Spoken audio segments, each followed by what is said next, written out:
ഏട്ടത്തിയുടെ കൂടെ പ്ലേറ്റ്സൊക്കെ കഴുകി വെക്കുകയാണ് അവൾ. അവരെക്കുറിച്ചൊക്കെ പറഞ്ഞുകൊണ്ട് അമ്മയും ഒപ്പമുണ്ട്. ബീന ആൻറ്റിയുമായിട്ട് അമ്മ നല്ല അടുപ്പത്തിലായിരുന്നുവെന്ന് അമ്മാളുവിന് മനസ്സിലായി. അവരൊരുമിച്ച് പഠിച്ചതാണെന്നും രവിയങ്കളിന് വേണ്ടി ബീന ആൻറ്റി ആലോചിച്ചത് അമ്മയാണെന്നും ഒക്കെ അമ്മാളു അപ്പോഴാണ് അറിഞ്ഞത്. അമ്മാളു,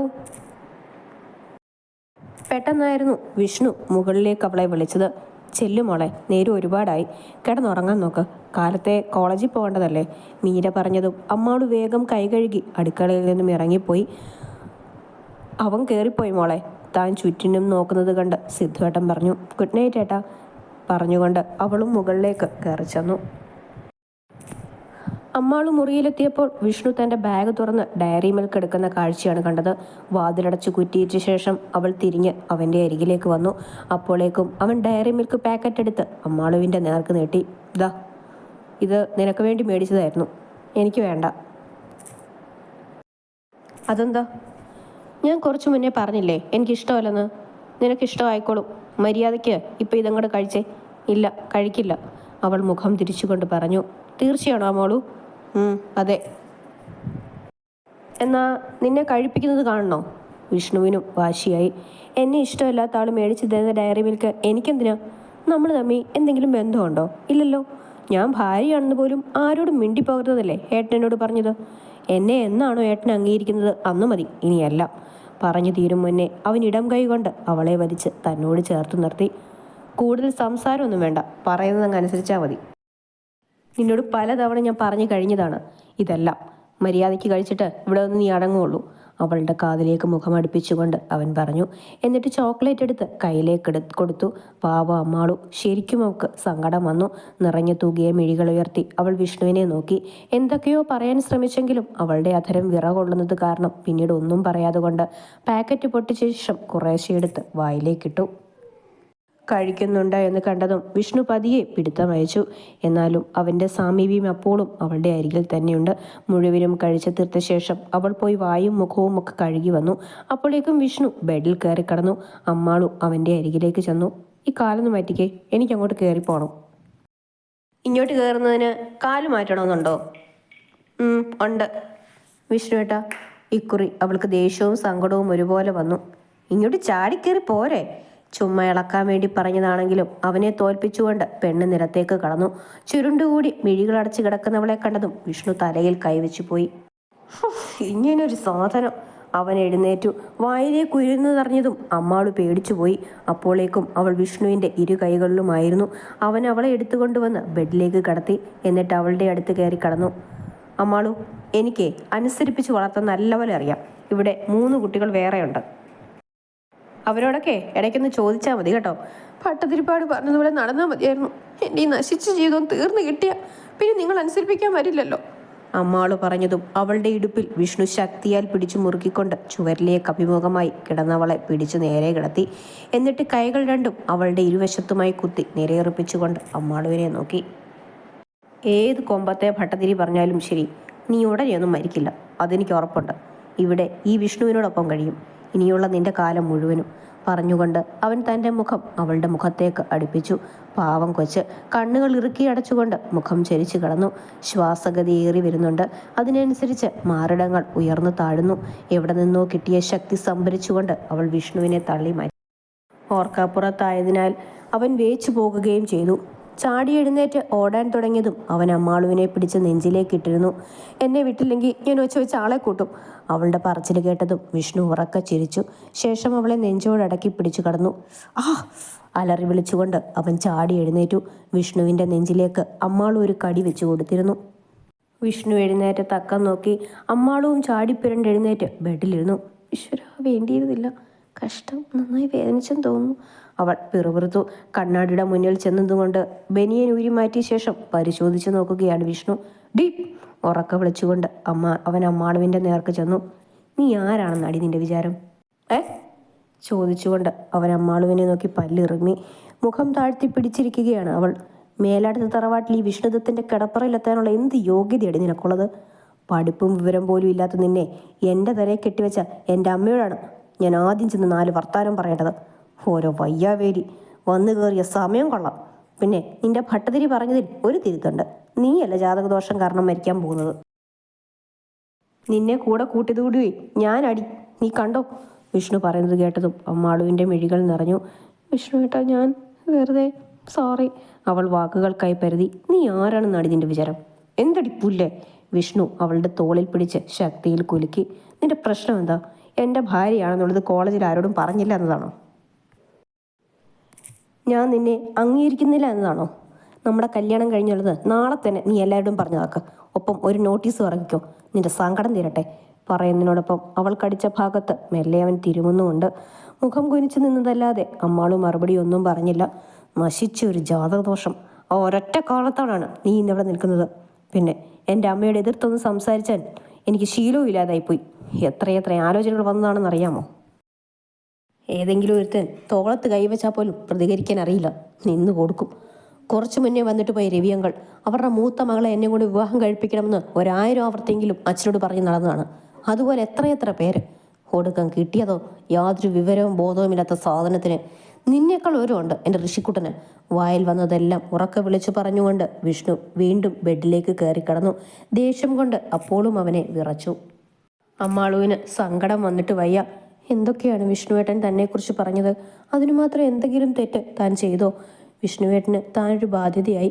അല്പം പോലും ഇഷ്ടം ആ മനസ്സിൽ തന്നോടില്ല. അതുകൊണ്ടല്ലേ ഇങ്ങനെയൊക്കെ പറയുന്നത്? ഉറക്കം വരാതെ അവൾ തിരിഞ്ഞും മറിഞ്ഞും കിടന്നു. രാവിലെ വിഷ്ണു ഉണർന്നപ്പോൾ ഉണ്ട് അമ്മാളും നിലത്ത് ചുരുണ്ടുകൂടി കിടന്നുറങ്ങുന്നു. അത് കണ്ടതും മനസ്സിലെവിടെയോ ഒരു കൊളുത്തിപ്പിടുത്തം പോലെ. പെട്ടെന്നായിരുന്നു തലേ ദിവസത്തെ സംഭവം ഓർമ്മ വന്നത്.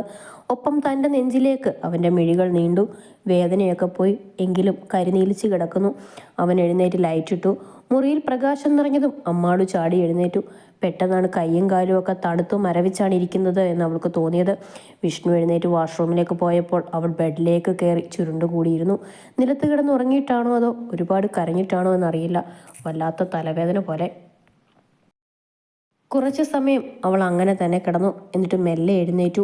മേശപ്പുറത്തിരുന്ന ഒരു ബാമെടുത്ത് ചൂണ്ടുവിരൽ കൊണ്ട് നെറ്റിമേൽ തടവി. വിഷ്ണു കുളി കഴിഞ്ഞിറങ്ങി വന്നിട്ട് നേരെ താഴേക്ക് പോയി. തലേദിവസം രാത്രിയിൽ കോളേജിൽ ഇട്ടുകൊണ്ട് പോകുവാനുള്ള ഡ്രസ്സൊന്നും ഇസ്തിരി വെച്ചിരുന്നില്ല. അതുകൊണ്ട് അമ്മാൾ ഒരു കോട്ടൺ ചുരിദാർ എടുത്ത് പെട്ടെന്നൊന്ന് തേച്ചു. ശേഷം കുളിച്ച് ഫ്രഷ് ആകുവാനായി പോയി. ചെറു ചൂടുവെള്ളത്തിലായിരുന്നു കുളിക്കുന്നതെങ്കിലും വല്ലാത്ത കുളിരും തണുപ്പും അവൾക്ക് തോന്നി. പനിക്കാനാണെന്ന് തോന്നുന്നു. ശരീരത്തിനൊക്കെ വല്ലാത്ത നൊമ്പരം. ഒരു പ്രകാരത്തിൽ കുളിച്ചിറങ്ങിയ ശേഷം അവൾ പഠിക്കുവാനുള്ള ടെസ്റ്റുകളൊക്കെ എടുത്ത് മറിച്ചു നോക്കി. പുസ്തകം വായിക്കുമ്പോൾ തലവേദന വല്ലാണ്ട് കൂടുന്നു. പതിയെ അതവൾ അടച്ചു വെച്ചു. എന്നിട്ട് താഴേക്ക് ഇറങ്ങിച്ചെന്നു. വിഷ്ണു ചായ കുടിച്ചുകൊണ്ടിരിക്കുന്നുണ്ട്. അരികിൽ ഋഷിക്കോട്ടനും. അവൻ എന്തൊക്കെയോ സംശയങ്ങൾ ചോദിക്കുന്നു.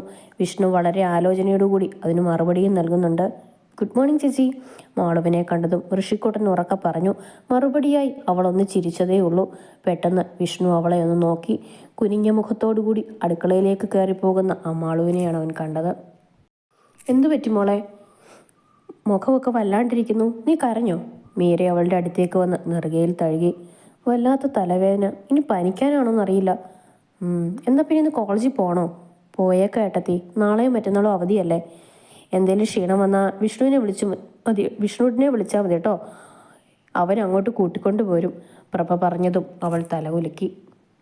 ബ്രേക്ക്ഫാസ്റ്റ് കഴിക്കുമ്പോഴും തിരികെ റൂമിലെത്തി കോളേജിലേക്ക് പോകുവാൻ ഒരുങ്ങുമ്പോഴും ഒക്കെ അമ്മാളു പരമാവധി വിഷ്ണുവിൻ്റെ മുന്നിൽ ചെന്ന് പെടാതെ മാറി നിന്നു. അവനും അത് മനസ്സിലാക്കുന്നുണ്ടായിരുന്നു. കോളേജിലേക്ക് ഒരുമിച്ച് പോകുമ്പോൾ അമ്മാളു സാധാരണയായി എന്തെങ്കിലുമൊക്കെ അവനോട് പറയുന്നതാണ്. ഇന്ന് പക്ഷെ അതൊന്നും ഉണ്ടായില്ല. പുറത്തെ കാഴ്ചകളിലേക്ക് കണ്ണും നട്ട് അമ്മാളു അങ്ങനെയിരുന്നു. വിഷ്ണുവും അവളോടൊന്നും ചോദിച്ചതുമില്ല. അതങ്ങനെ ഒക്കെ തന്നെയാണ് പതിവ്. പാർക്കിങ്ങിൽ ചെന്ന് വണ്ടി നിർത്തിയതും അമ്മാളു അവനെയൊന്ന് നോക്കി. വണ്ടിക്കൂലിക്കുള്ള കാശ് തരികയാണെങ്കിൽ ഞാൻ തിരികെ ബസ്സിൽ വന്നോളാം വിഷ്ണുവേട്ടാ, എനിക്കതാ ഇഷ്ടം പറഞ്ഞുകൊണ്ട് അവൻ്റെ മറുപടി കേൾക്കാതെ അമ്മാളു പെട്ടെന്ന് ഇറങ്ങി. എന്നിട്ട് നേരെ ക്ലാസ് റൂമിലേക്ക് പോയി. ഇന്നലെ താൻ പറഞ്ഞത് ഒരുപാട് അവൾക്ക് വിഷമമുണ്ടാക്കിയെന്നുള്ളത് വിഷ്ണുവിന് വ്യക്തമായിരുന്നു. എന്തോ ഒരു കുഞ്ഞു നൊമ്പരം പോലെ അവനപ്പോൾ തോന്നി. അമ്മാളു പോകുന്നതും നോക്കി നിന്നപ്പോഴായിരുന്നു വിഷ്ണു പിന്നിൽ നിന്നും ഒരു വിളി കേട്ടത്. നോക്കിയപ്പോൾ ശ്രേയ ടീച്ചർ. സാറ് നേരത്തെയാണോ? കുറച്ച് നേരത്തെ എത്തി. പുഞ്ചിരിച്ചുകൊണ്ട് അവൻ പറഞ്ഞു. എനിക്ക് തോന്നി, ഞാൻ എന്നും ഈ നേരത്താണല്ലോ വരുന്നത്, കണ്ടിട്ടില്ല അതാ. സാറിൻ്റെ ഒപ്പം നടന്നു വരുന്ന ശ്രേയ ടീച്ചറെ കണ്ടതും അമ്മാളുവിൻ്റെ ക്ലാസ്സിലിരുന്ന് കുട്ടികളൊക്കെ പിറുപിറുക്കാൻ തുടങ്ങി. എന്തൊരു ചേർച്ചയാണ്! രണ്ടാളും കല്യാണം കഴിച്ചാൽ കിട്ടുമായിരിക്കും. നേഹ പറയുന്നത് കേട്ടുകൊണ്ടാണ് അമ്മാളും മുഖമുയർത്തി നോക്കിയത്. വിഷ്ണുവേട്ടൻ്റെ ഒപ്പം എന്തൊക്കെയോ തമാശകൾ പറഞ്ഞ് ചിരിച്ചുകൊണ്ട് വരികയാണ് ശ്രേയ ടീച്ചർ. ടീച്ചർ ഇന്ന് ക്ലാസ്സിൽ വരുമ്പോൾ നമുക്ക് കാര്യമായൊന്ന് പയ്യെ ടീച്ചറോട് സംസാരിച്ച് നോക്കണം. സാറിനെ വേറെ ഏതെങ്കിലും പെണ്ണുങ്ങൾ റാഞ്ചി എടുക്കുന്നതിന് മുമ്പ് നമുക്ക് സെറ്റാക്കാം. നേഹയോട് അവളുടെ അരികിലിരിക്കുന്ന നിധിലയും പറയുന്നുണ്ട്. അമ്മാളു, നിനക്കെന്ത് പറ്റി? സുഖമില്ലേ? വരുൺ ചോദിക്കുന്നത് കേട്ടതും അവൾ മുഖമുയർത്തി അവനെ നോക്കി. ചെറിയ തലവേദന. അതെന്താ പെട്ടെന്ന്? നീ മെഡിസിൻ എന്തെങ്കിലും എടുത്തോ? ഇനി പനിക്കാനാണോ ആവോ? ചോദിച്ചുകൊണ്ട് അല്പം അധികാരത്തോടു കൂടി അവൻ അവളുടെ നെറ്റിമേൽ കൈത്തലം വെച്ച് നോക്കി. അതും കണ്ടുകൊണ്ടായിരുന്നു കൃത്യസമയത്ത് വിഷ്ണു ക്ലാസ്സിലേക്ക് കയറി വന്നത്. പനിയൊന്നുമില്ലടാ, നീ റെസ്റ്റ് എടുക്ക്. അവളുടെ തോളിലൊന്ന് തട്ടിക്കൊണ്ട് അവൻ തൻ്റെ പ്ലേസിൽ പോയിരുന്നു. വിഷ്ണുവിൻ്റെ മിഴികളൊന്ന് കുറുകി. അവൻ അമ്മാളുവിനെ കടുപ്പിച്ചു നോക്കി. അത് മറ്റാർക്കും മനസ്സിലായില്ലെങ്കിൽ പോലും അമ്മാളുവിന് പിടികിട്ടി. തലേ ദിവസം പഠിപ്പിച്ച പാഠഭാഗത്തു നിന്നും അവൻ ആദ്യം കുട്ടികളോട് ഓരോരുത്തരോടായി ചോദ്യങ്ങളൊക്കെ ചോദിച്ചു. ശേഷം പുതിയ പോർഷൻ എടുത്തു. അമ്മാൾ പുസ്തകത്തിലേക്ക് നോക്കി തന്നെ ഇരുന്നു. തലവേദന കാരണം അവൾക്ക് തീരെ വയ്യായിരുന്നു. ഇടയ്ക്കൊരു തവണ വിഷ്ണു അവളോട് ചോദ്യം ചോദിച്ചു. പാവം അമ്മാളു, അവൾക്ക് ആൻസർ ഇല്ലായിരുന്നു. വിഷ്ണുവിന് പെട്ടെന്ന് ദേഷ്യം തോന്നി. അവൻ തൊട്ടടുത്ത ബെഞ്ചിലിരുന്ന് മറ്റൊരു കുട്ടിയോട് ചോദിച്ചു. അവൾ കറക്റ്റായിട്ട് പറയുകയും ചെയ്തു. തന്നെ പോലെ അല്ലോടോ ഈ കുട്ടിയും? എന്നിട്ട് ഇവൾ എങ്ങനെയാണ് ഉത്തരം പറഞ്ഞത്? 25 ടൈംസ് ഈ ആൻസർ എഴുതി കാണിച്ചിട്ട് ഇരുന്നാൽ മതി. ആ ബാക്കിലേക്ക് ഇറങ്ങി നിന്നോ. വിഷ്ണു പറഞ്ഞതും അമ്മാളു ദയനീയമായി അവനെ നോക്കി. എന്നിട്ട് നോട്ട്ബുക്കും പേനയും എടുത്ത് പിറകിലേക്ക് പോയി. എന്താടോ, തനിക്കും എഴുതണോ ഒരു കമ്പനിക്ക് വേണ്ടി? അവൾ ഇറങ്ങിപ്പോകുന്നത് നോക്കിയ നേഹയോടായിരുന്നു വിഷ്ണുവിൻ്റെ അടുത്ത ചോദ്യം. ഫസ്റ്റ് പീരീഡ് കഴിഞ്ഞ് വിഷ്ണു ക്ലാസ്സിൽ നിന്നും ഇറങ്ങിപ്പോകാൻ തുടങ്ങുമ്പോഴായിരുന്നു അമ്മാളു എഴുതി തീർത്തത്. അവൻ്റെ പിന്നാലെ അമ്മാളു ഓടിച്ചെന്നു. വിഷ്ണുവേട്ടാ, സോറി സർ, ഞാൻ എഴുതി തീർന്നു പറഞ്ഞുകൊണ്ട് അവൾ ബുക്ക് അവനെ കാണിച്ചു. അതും മേടിച്ചുകൊണ്ട് വിഷ്ണു സ്റ്റാഫ് റൂമിലേക്ക് പോയി. പിന്നീട് ഉച്ചവരെയുള്ള എല്ലാ പീരീഡ്സിലും അമ്മാളു ഹെഡ് ഡൗൺ ചെയ്ത് കിടക്കുകയായിരുന്നു. ലഞ്ച് കഴിക്കാനൊന്നും അവൾക്ക് തീരെ വയ്യായിരുന്നു. വെറുതെ നുള്ളിപ്പെറുക്കിയിരുന്നപ്പോൾ നേഹ അവളെ ഒരുപാട് വഴക്ക് പറഞ്ഞു. വല്ലാത്ത ക്ഷീണമാടാ, ഇന്നിങ്ങോട്ട് വരണ്ടായിരുന്നു, വീട്ടിൽ ഇരുന്നാൽ മതിയെന്ന് ഏട്ടത്തി പറഞ്ഞതാ. നിനക്കൊട്ടും വൈകി ഞങ്ങൾ നിന്ന് സാറിനോട് പറയാം, എന്നിട്ട് പൊയ്ക്കോ. വേണ്ട, എങ്ങനെയെങ്കിലും ക്ലാസ് തരുന്നവരെ ഇരിക്കാം, ഇത്രയും സമയമായില്ലേ. വാഷ് ചെയ്യാൻ അവൾ പോകുമ്പോൾ വിഷ്ണു സ്റ്റാഫ് റൂമിൽ നിന്ന് ഇറങ്ങി വരുന്നുണ്ട്. അവൻ അമ്മാളുവിനെ വിളിച്ചു. കൈ കഴുകിയ ശേഷം അവൾ അവൻ്റെ അടുത്തേക്ക് ചെന്നു. നോട്ട്ബുക്ക് തിരിച്ചു കൊടുക്കാനായിരുന്നു. ഉച്ച കഴിഞ്ഞ് ഒരു പീരീഡ് കൂടി വിഷ്ണുവിൻ്റെ ക്ലാസ് ഉണ്ടായിരുന്നു. അവനെ പേടിയായത് കാരണം അമ്മാളു ക്ലാസ്സിൽ ശ്രദ്ധിച്ചിരുന്നു. വൈകുന്നേരമായപ്പോൾ അവൾ അത്രമേൽ ക്ഷീണിച്ച് അവശയായിരുന്നു. പാർക്കിങ്ങിലേക്ക് നടക്കുമ്പോൾ താൻ എവിടെയെങ്കിലും വീണു പോകുമോ എന്ന് അവൾ ഭയപ്പെട്ടു. അവൾ ചെന്നപ്പോൾ വിഷ്ണു വണ്ടിയിലുണ്ടായിരുന്നു. കയറിയ പാടെ അമ്മാളു സീറ്റിലേക്ക് ചാരിക്കിടന്നു. നിനക്കെന്തു പറ്റി? പെട്ടെന്ന് അവൻ ചോദിച്ചു. പക്ഷെ അമ്മാളു മറുപടി ഒന്നും പറഞ്ഞില്ല. നിന്റെ നാവെന്തടി, ഇറങ്ങിപ്പോയോ? ഞാൻ ചോദിച്ചത് കേട്ടില്ല നീ? വണ്ടിയെടുത്തുകൊണ്ട് അവൻ മെയിൻ റോഡിലേക്ക് ഇറങ്ങി. ഒപ്പം അമ്മാളുവിനെ നോക്കി അലറി. അപ്പോഴും അവളൊന്നും മിണ്ടിയില്ല. വാശിയായിരുന്നു. എന്തിനെന്നറിയാതെ അവനോട് വാശി കാണിച്ചു. ബസ് സ്റ്റോപ്പ് എത്തിയതും അമ്മാളു അവനോട് വണ്ടി നിർത്താൻ ആവശ്യപ്പെട്ടു. പക്ഷേ അവൻ വണ്ടി നിർത്തിയില്ല. ഞാൻ തിരിച്ചു പോവാ ഇല്ലത്തേക്ക്, ഇവിടെ വണ്ടി നിർത്തി വിഷ്ണുവേട്ടാ, അമ്മാളു അവനെ നോക്കി ദയനീയമായി പറഞ്ഞു. വിഷ്ണു ആണെങ്കിൽ അതൊന്നും തന്നെ ബാധിക്കുന്ന കേസല്ല എന്ന മട്ടിൽ നിന്ന് ഡ്രൈവ് ചെയ്യുകയാണ്. മിഴികളൊക്കെ നിറഞ്ഞു തൂവുകയാണ്. അധരങ്ങൾ പോലും വല്ലാതെ വിറകൊള്ളുന്നുണ്ട്. എനിക്ക് കുറച്ച് പൈസ വേണം വണ്ടിക്കൂലിക്ക്. എന്തിന്? എങ്ങോട്ട് പോവാൻ? ഞാൻ എൻ്റെ വീട്ടിലേക്ക് തിരിച്ചു പോവാ. അത് നീ മാത്രം തീരുമാനിച്ചാൽ മതിയോ? മതി, എൻ്റെ കാര്യങ്ങളൊക്കെ ഞാനാണ് തീരുമാനിക്കുന്നത്. അതിന് വിഷ്ണുവേട്ടനെന്താ? അമ്മാളോ, തർക്കുത്തരം പറഞ്ഞുണ്ടല്ലോ. എല്ലായ്പ്പോഴും കാണുന്ന പോലെയല്ല, എൻ്റെ മറ്റൊരു മുഖം കൂടിയുണ്ട്. പറഞ്ഞില്ലെന്ന് വേണ്ട. എനിക്ക് ആരുടെയും മുഖമൊന്നും കാണണ്ട, താല്പര്യവും ഇല്ല. അല്ലെങ്കിലും കണ്ടേച്ചാലും മതി. ശബ്ദം ഉണ്ടാക്കണ്ട, കുറച്ച് പൈസ താ. ഇപ്പോൾ ഇവിടുന്ന് ഒരു ബസ്സുണ്ട്, അതിന് പോയാൽ 6 മണിയാകുമ്പോൾ വീട്ടിലെത്താം. നീ ഇപ്പോൾ തൽക്കാലം എവിടേക്കും പോകുന്നില്ല. ഈ വിഷ്ണുദത്തൻ എവിടെയാണോ ഉള്ളത് അവിടെയായിരിക്കും അമ്മാളും താമസിക്കുന്നത് പറഞ്ഞുകൊണ്ട് അവൻ വണ്ടി സ്റ്റാർട്ട് ചെയ്തു. വിഷ്ണുവേട്ടാ, മിണ്ടാതിരടി പുല്ലേ, നേരം കുറേ ആയല്ലോ തുടങ്ങിയിട്ട്. അവൻ വീണ്ടും ശബ്ദമുയർത്തി. ഏത് നേരത്താണോ ഇയാളുടെ ഭാര്യയാവും തോന്നിയത്? അടിച്ചമർത്തിയിട്ട ഒരു മൂലയ്ക്ക് കിടക്കുന്ന പെണ്ണുങ്ങളെ ഇയാൾക്കറിയാമായിരിക്കും. പക്ഷേ ഈ അമ്മാളുവിനെ ആ കൂട്ടത്തിൽ ഉൾപ്പെടുത്തണ്ട. എന്തൊക്കെയോ പദം പറയുകയാണ് പണ്ണ്. വിഷ്ണു പക്ഷെ അതൊന്നും മൈൻഡ് ചെയ്യുന്ന പോലുമില്ലായിരുന്നു. പിന്നീട് അമ്മാളു ഒന്നും മിണ്ടാതുകൊണ്ട് ഒരേ ഇരിപ്പായിരുന്നു. വിഷ്ണു ആണെങ്കിൽ കാറ് വേഗത്തിൽ ഓടിച്ചുപോയി. ഇടയ്ക്ക് എവിടെയോ വണ്ടി നിന്നപ്പോൾ അമ്മാളു കണ്ണു തുറന്നു. പടിപ്പുര വാതിൽ. ഈശ്വര, തൻ്റെ വീടല്ലേ ഇത്? അവൾ ആഹ്ലാദത്തോടെ ഡ്രൈവിംഗ് സീറ്റിലേക്ക് നോക്കി. വലിഞ്ഞു മുറുകിയ മുഖത്തോടെ ഇരിക്കുന്ന വിഷ്ണുവിനെയാണ് അവൾ കണ്ടത്. വിഷ്ണുവേണ്ണ ഇറങ്ങുന്നില്ലേ? ഇല്ല. പ്ലീസ് ഇറങ്ങിപ്പോടി പുല്ലേ. അവൻ അലറിയതും അമ്മാളു ചാടി ഇറങ്ങി. 2 ദിവസം നിന്നിട്ട് തിങ്കളാഴ്ച ഇവിടുന്ന് കോളേജിലേക്ക് പോന്നോളാം, അവനെ നോക്കി തിടുക്കത്തിൽ പറഞ്ഞുകൊണ്ട് അവൾ അല്പം മാറി നിന്നു. വണ്ടി റിവേഴ്സ് എടുത്ത ശേഷം അവളെ ഒന്ന് നോക്കുക പോലും ചെയ്യാതെ കൊണ്ട് അവൻ ശരവേഗത്തിൽ പായിച്ചു പോയി. അമ്മാളുവിനെ കണ്ടതും അച്ഛനും അമ്മയും അതിശയിച്ചു. ഇതെന്താണ് വിളിച്ചു പറയാതെ വന്നേ? ലേഖ വന്നിട്ട് വാത്സല്യത്തോടെ അവളുടെ കരം കവർന്നുകൊണ്ട് ചോദിച്ചു.